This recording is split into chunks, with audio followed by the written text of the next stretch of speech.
I don't think I became interested in architecture as a historic matter until I moved to DC. I was a modernist throughout my time at Yale. And I think it was growing to understand through living in various cities the cost of modernism when applied willy-nilly to a city that made me really consider it. 1718 Connecticut Avenue was the first building to be built under the new historic preservation law. We borrowed heavily from the buildings on either side in terms of mixing the limestone from the buildings to the south, the brick buildings in the north. The top two floors set back approximately 20 feet, so that when you're walking along the sidewalk on the west side of the street, you don't really even know that those upper two floors exist, and the building just seems like it's within the scale and context of its neighbors. And that building really was a turning point for the firm. You know, it was a big for Washington, certainly big for Dupont Circle building. It also was instrumental in teaching people in the city how to build in historic neighborhoods. We started to see that there was a use of rhythm and scale and materials and ways of dividing up surfaces which were not necessarily utilitarian but affected proportion and read, and altogether made up a friendly environment. Seeing that led us to think about the people who were just walking down the street experiencing our buildings, in addition to the owners who were paying for them or the users who are going to be working inside them.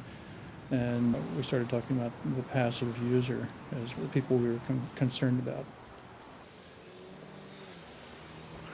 1818 N Street was different things to different people. 1818 was preserving a series of very beloved townhouse fronts. And it is where we learned that a great deal about neighborhood preservation. It was the first time we really asked ourselves what's important to preserve the character of this neighborhood, the character of these townhouses. So it was important to us with 1818 to come up with a building and a apparent massing that really respected the townhouses. So the new construction comes up to the height of the townhouses and then steps back considerably.